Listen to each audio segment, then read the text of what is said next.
You have to imagine if you're a CMO, you've built a brand over a decade. And the possibility that in one post or one video, the work that you spent, tens and hundreds of millions of dollars and decades building could kind of go out the window, that's very, very scary, right? So it's understandable that they can sometimes be nervous about kind of allowing that freedom or want to control more of the process.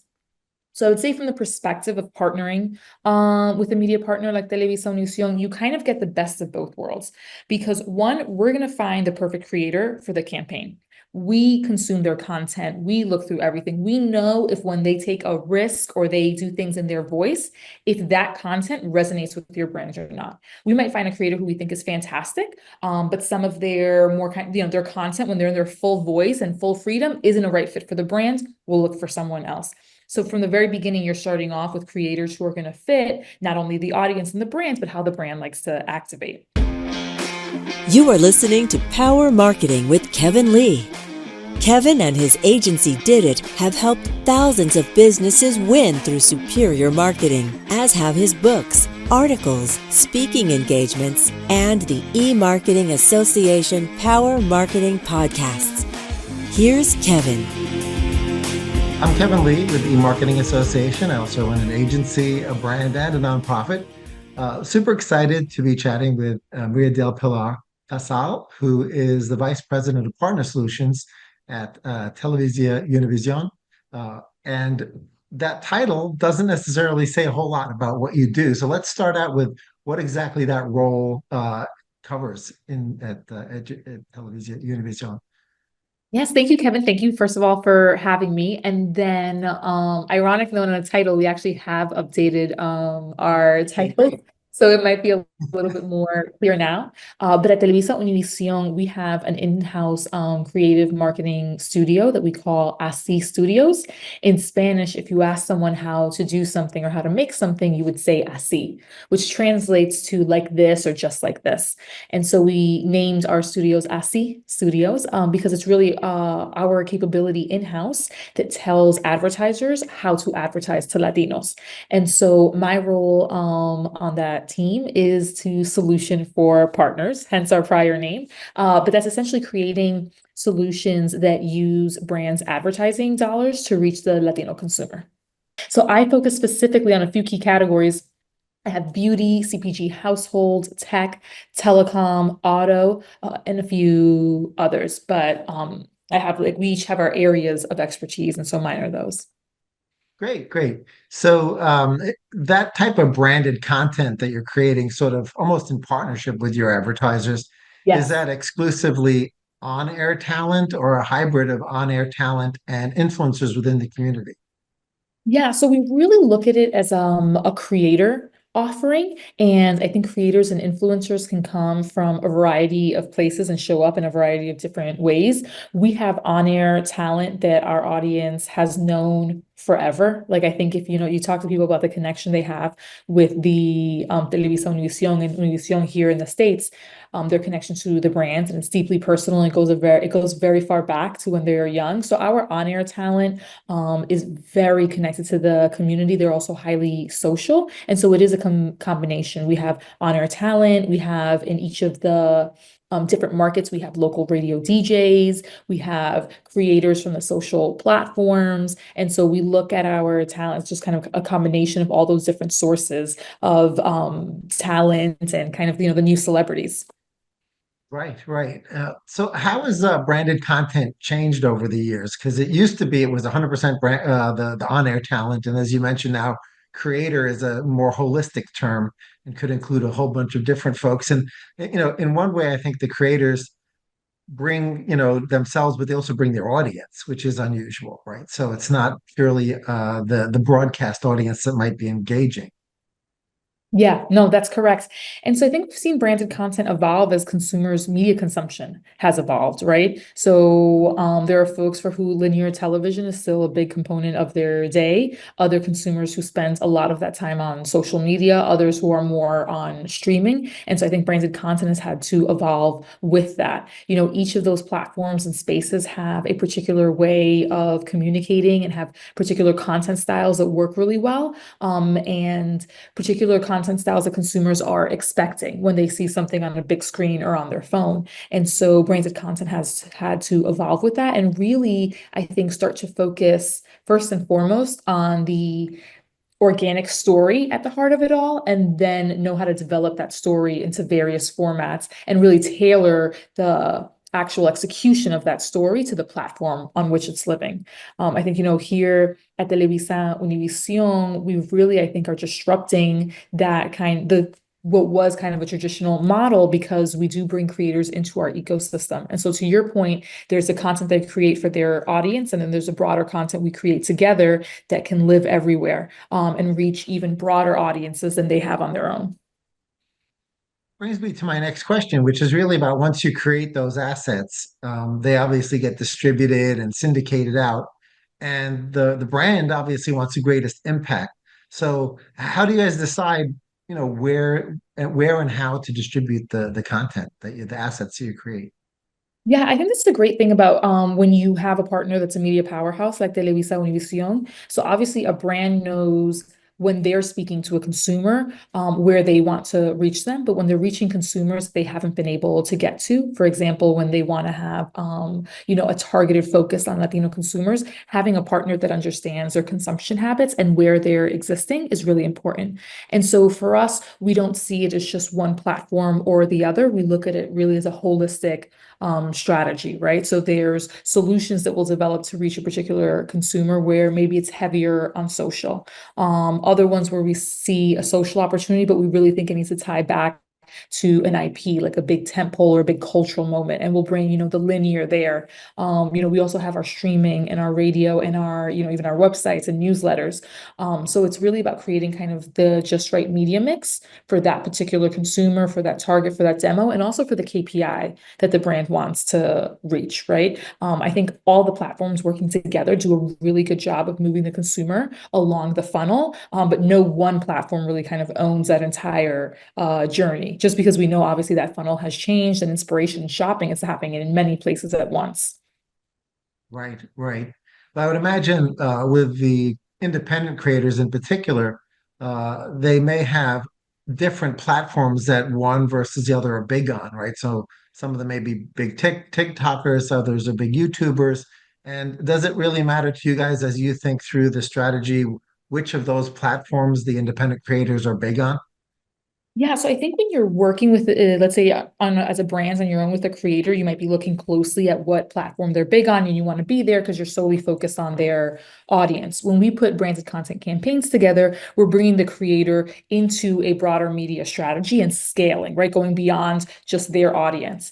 And so, what's important for us there is to find creators and influencers who resonate with the audience that we're trying to reach. Now, that may mean that sometimes the audience is deeply familiar with that creator or that they're not, but they really connect and identify with the person that we've selected. So it's less about what platform are they really big on and kind of who's the creator that can best speak to this audience authentically in culture and language, and that also represents the brand well. And then we'll create content with them and distribute that content wherever we think this person might be. Now, obviously, if you're working with a creator who's big on TikTok, you don't want to miss their audience. So you'll distribute on TikTok. But for us and for a particular campaign, there might be a lot of value to retargeting on Meta, because maybe we were seeing, ironically, more conversions on Meta than we are for TikTok because it's a higher priced item or whatever it may be. And so it's important to know where that creator's audience is, but that's just one piece of the broader media strategy that we're creating. A follow-up question just occurred to me, which is that it's actually in the creator's best interest to be a partner of yours, right? Because Yeah. then they actually get amplified by the linear portion of the branded content campaign, right? So they Yes. obviously they have their followings on maybe one or more of the social platforms, but by being part of that linear campaign for that brand, they get to piggyback on your reach and potentially build their own audience as well.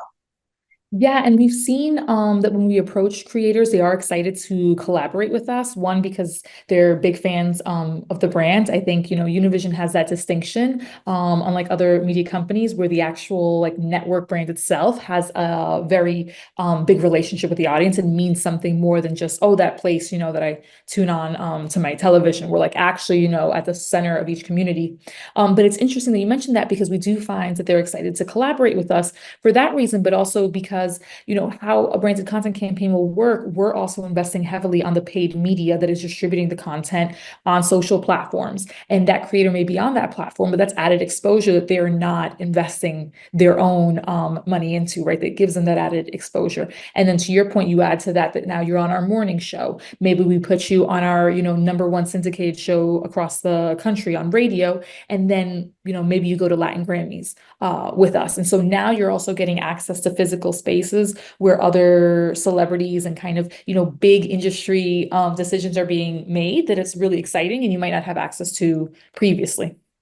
Right, right. Yeah, I hope you guys use that as a negotiating lever on the behalf of the brand.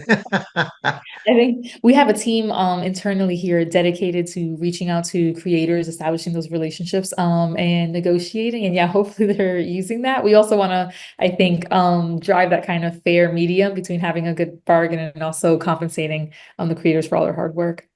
But it's Right, definitely something absolutely. they're attracted to. Yeah. Well, one thing that I've seen, when I've worked with brands who are looking to work with creators and influencers, is some of them, particularly those where the CMO is perhaps in their 40s, 50s, or 60s, they're sort of nervous because they're used to creative briefs and a high level of creative control, right? Whereas the best creator-driven content tends to be when you give the creators the freedom to interpret the brand vision a little bit as opposed to scripting it. So, how should these brands who perhaps aren't as used to being comfortable with the creators get more comfortable with empowering the creators to interpret the brand vision? So I think it's understandable, right? When the brands, CMOs or whomever it may be, can get nervous to work with creators. I think we've seen when it works really well, and we've also seen when it doesn't work really well. And I was actually having this conversation with someone the other day. They're younger and starting out their career, and they were just kind of like, "But why don't they trust more? Why don't they just test?" And I told them, "You have to imagine if you're a CMO, you've built a brand over a decade, and the possibility that in one post or one video, the work that you spent, tens and hundreds of millions of dollars and decades building could kind of go out the window. That's very, very scary, right? So it's understandable that they can sometimes be nervous about kind of allowing that freedom or want to control more of the process. So I would say from the perspective of partnering with a media partner like TelevisaUnivison, you kind of get the best of both worlds because one, we're going to find the perfect creator for the campaign. We consume their content. We look through everything. We know if when they take a risk or they do things in their voice, if that content resonates with your brand or not. We might find a creator who we think is fantastic, but some of their more kind, their content when they're in their full voice and full freedom isn't a right fit for the brand. We'll look for someone else. So from the very beginning, you're starting off with creators who are going to fit not only the audience and the brands, but how the brand likes to activate. The other piece is that we're able to kind of make the case for allowing the creator to create the content in their voice and in their tone. But because we're there, you have essentially an entire marketing team behind that creator content piece that's going out. So the solution, even before the creator is found and included in that solution's built for the brand and what the brand wants to do, and with certain safety guidelines and parameters in place. And then when we source creators, we're sourcing folks who we know in their most authentic voice align to your brand. And then lastly, we're still that kind of checkpoint throughout, right? Making sure that the product is included, the talking points weren't missed, that everything's kind of lighted and still looking really good. So I think you have with a partner like us, that ability to kind of do the best of both. And I think that's what allows certain brands to relax more around creators. I think for brands who are activating in-house, right, who are doing kind of their own content, I think TikTok saw the rise of a lot of young folks in the workplace just kind of taking over accounts and making content. So I feel like I've seen a little bit of that shift where a brand will feel comfortable handing over maybe one of their platforms or doing one video with someone who feels, a little bit more risque for them, seeing how that works and kind of testing and learning from there. So I do think that's changing a little bit. But when you partner with a media partner like us, we're that kind of guardrail to all of it, but still ensuring the content's really authentic. Yeah, so follow-up question is really about that authenticity, right? So are there any strategies that increase the chances that things will be authentic to the consumer? Because the consumer can smell out Yes. if the influencer or creator isn't being authentic with that brand and that it doesn't really resonate. No, 100%. I saw something in my feed the other day, and obviously I won't mention who it was, but I thought to myself, are there any Latinos working on the team that created this? And it was funny because I could see colleagues in the industry that were reacting in real time of like, what is this? So the authenticity piece, I think, starts from the very beginning of who's creating the campaign idea and who's telling you how to reach that consumer group, right? If you're going to speak to Latinos, it's really helpful when there's a room of Latinos crafting the idea and the solutioning. And obviously with Asi Studio, I think we're now like over 53 countries. We represent so many of the different places that our community comes from. And so from the very beginning, I was, I just had a presentation this morning and I was saying, the the consumer, the target demo for this product, we're working on something for Revlon. I said, is literally me. Like, if you read that brief and they describe, I'm the person they're trying to reach. And so what's really amazing with Asi Studios is that the entire team behind the content, behind the solution is the same consumer group that you're trying to reach. And then we have a really amazing strategy and insights team that's able to back everything up with the research.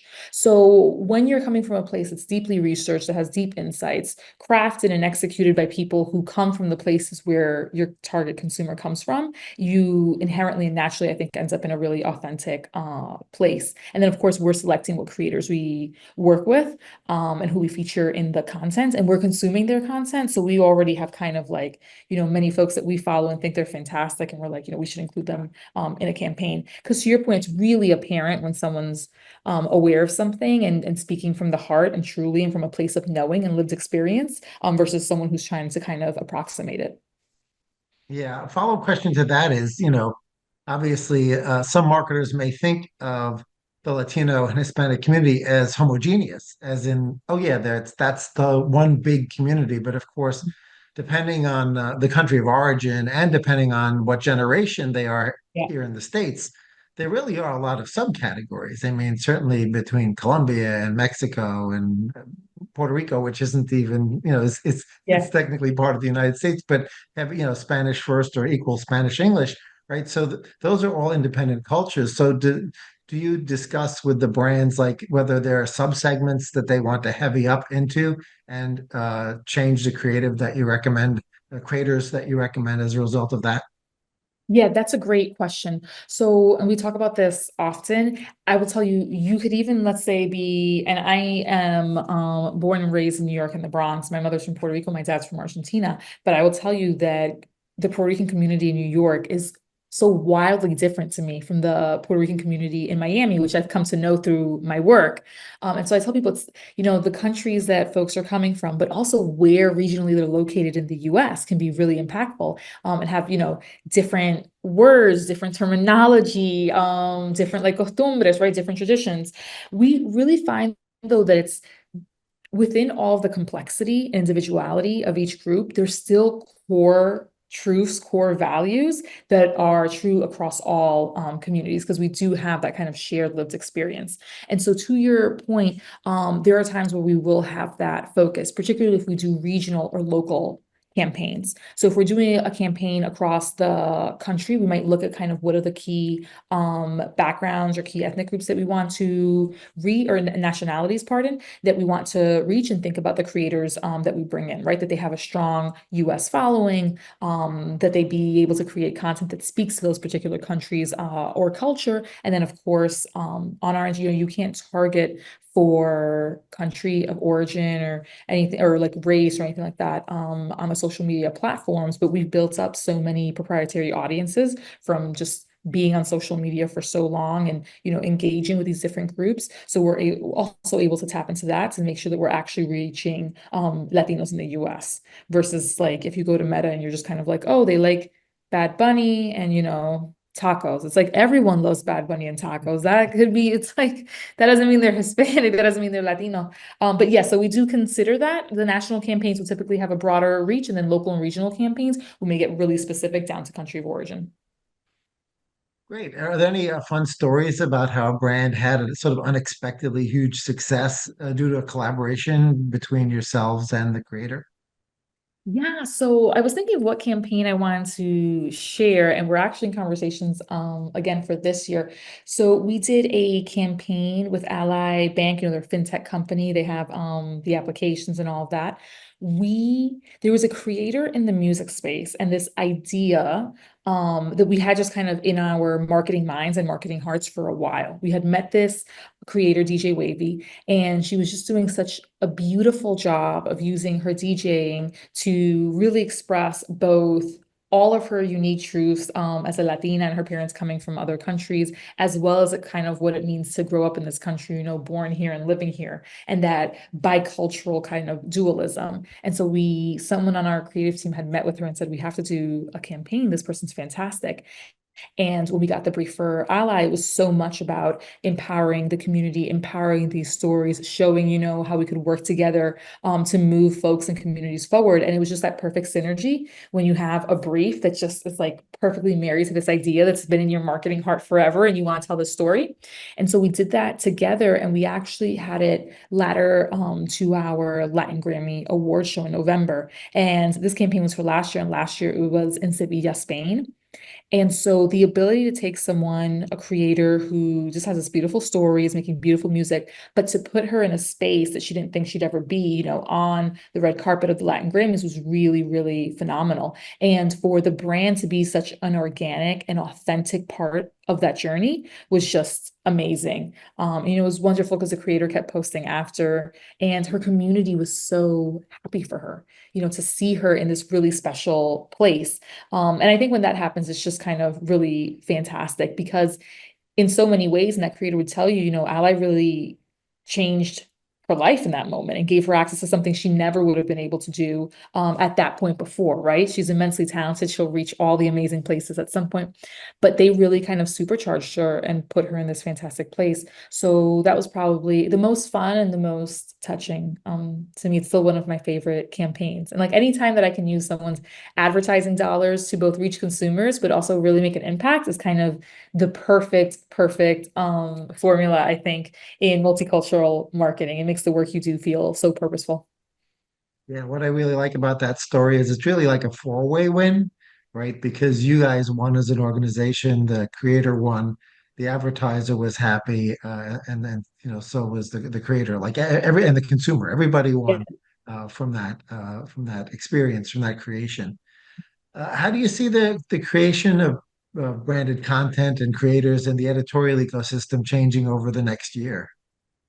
Yeah, so one of the things that I've been kind of paying a lot of attention to and looking at is the idea of shopping as entertainment. So I think we've spent some time in shoppable content, right? And how do publishers and media companies like TelevisaUnivison and others, how do they use the fact that they're creating all this content that inspires trends and gets people excited for products and then monetizes that and be able to kind of be involved in the point of sale. So versus seeing something on, let's say you're streaming, a great movie from TelevisaUnivison and you're just kind of like, oh, I really love that dress I'm seeing on screen. Let me go search somewhere, go on Google. How do we get them to kind of shop and buy within our ecosystem? And so we've partnered with ShopSense AI, and we're bringing kind of very shoppable capabilities to our big screens.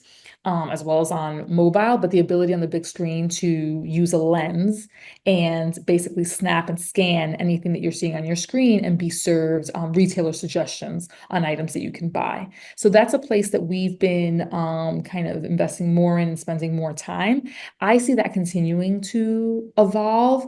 There's something you see with kind of the likes of Temu and Amazon, I think, does this to a certain degree, but it's the idea that scrolling through products and buying can be quite entertaining. So the way you scroll for content that you like on TikTok, that a shopper could be looking through catalogs or through product demos and enjoy that action so much that it becomes almost like streaming content. And if you look at brands like Sephora that have really gamified the shopping experience, you get points for buying a product online, you get points, in a challenge for ordering a product on the mobile app and then picking up in store. I think there's a big trend towards the actual experience of shopping and picking out products being something that goes kind of beyond like a byproduct of an experience, but the actual experience itself.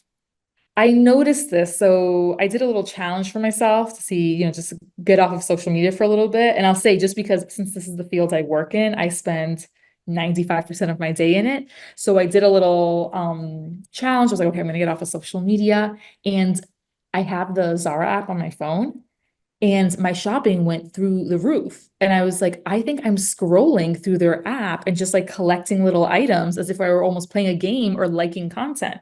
And so I started kind of looking into that more and noticing how much brands are leaning into that. Yeah, it'll be really interesting to see because obviously certain categories, some of which you have under your umbrella, are low consideration or relatively lower consideration Yeah, the price point. purchases where you can make an impulse purchase, apparel and cosmetics, for example. And then there are other categories where it really isn't an impulse purchase. You're not going to add a car to your Time. shopping Yeah. cart on an impulse basis. So it's going to be really interesting to watch the ecosystem evolve as it starts to branch out and on both high consideration purchases, but also sort of more impulse based purchases where you can be swayed by an image or a video and your emotions can be tugged. Yeah, and I think too that consumers almost have like a desire to, or they need to be told what to buy and why they need it. And so if you look at sites like Temu, and I was actually reading recently an article on like flyers in Asian countries and how much information they include and how much busier they are than the kind of flyers or advertisements that we see here in the US. And it's because, that consumer wants to know a lot of information before they make that purchase. But if you look at like even the fonts and the colors that they use, how lively and like you're reading almost like a story all about this product. And you see, in China in particular, live shopping models that have worked really well. And they haven't sort of translated yet to the US market, the idea of tuning in, just shopping as you're watching something live, kind of like a virtual QVC. But I think we are headed in that direction where it feels very gamified, very fun. But to your point, what happens when now the product isn't, a $20 mascara or even, a $50 or maybe $250 dress, but a $30,000, $40,000 car that comes with a, lending lease that you have to sign, et cetera. So it will be interesting to your point to see how that kind of shifts. TikTok's been huge for driving commerce, but again, I think to a certain price point where, hey, if that curling iron doesn't work out, you don't feel terrible because it was $20 and you're fine. Versus if, Right, you right, order a TV and then it doesn't turn on and you're out $1,000, you're wildly upset. right, right. Anything else we should have covered today in our, communications about creators and targeting the Hispanic and Latino market? No, I think I'll just reiterate that this consumer is wildly important and driving so much of the growth in the United States, not only in terms of dollars spent, but also in terms of the youth and being such a large part of the Gen Z population. So as brands think about, growing their sales and finding new consumers and reaching younger audiences, the Latino Hispanic consumer really has to be a part of their media and advertising spend if they want to continue to innovate and move forward. And of Great, course, great. Well, thanks so TelevisaUnivision is great to partner with on that front. absolutely. Well, thanks so much for sharing your thoughts on the evolution of the market and where it's going. I appreciate it. Thank you so much for having me. This was so much fun. Kevin Lee's Power Marketing is available on all your favorite podcast networks. Kevin loves helping businesses excel at marketing. Having marketing challenges? Just like Santa in The Miracle on 34th Street, if Kevin can't help you, he'll know someone who can. Find him on LinkedIn, subscribe, or follow.